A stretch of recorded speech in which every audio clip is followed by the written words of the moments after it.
instructions on how to load your C-56 printer, clear jams, and set the print head.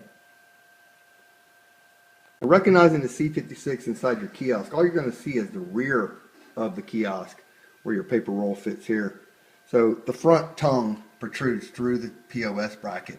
The first thing you want to do is you want to release the hinge pins. There are two of them located right here. And what you want to do is just slightly pull those forward into position so that you can free the head.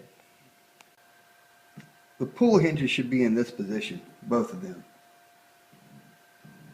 As you can see, it's lined up with the rear safety bracket. So what you want to do is just simply lift the print head out of its carriage, clear any jam that's there, and then make sure when you place it back into place that the front tongue is fully pushed forward into its seat so that the printer has clearance to find its way back into its seat.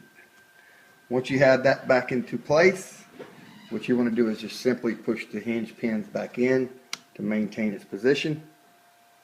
Locks it into place. Now you're ready to load the paper, plug in the power and the communication cable, and feed the paper in. Now we've retrieved the paper and our power cable. When we plug this power cable in, we'll notice there's a clip and a 4-pin wire connector.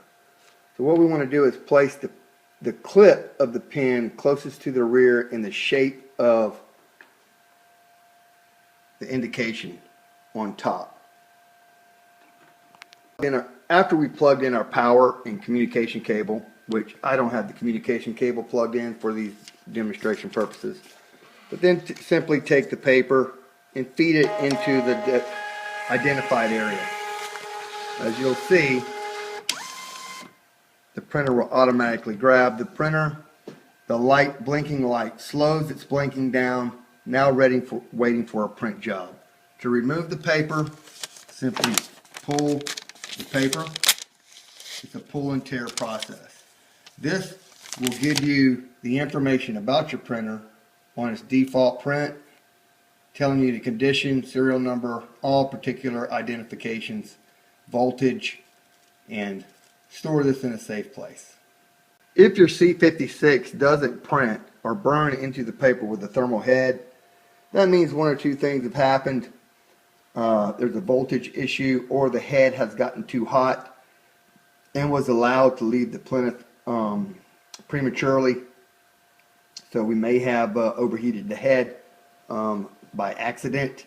So if you do have a problem with it, please return your printer to MDKS Kiosk Division, and we will evaluate the printer, get you a replacement as quickly as possible, and have your repaired printer back to you shortly for stock.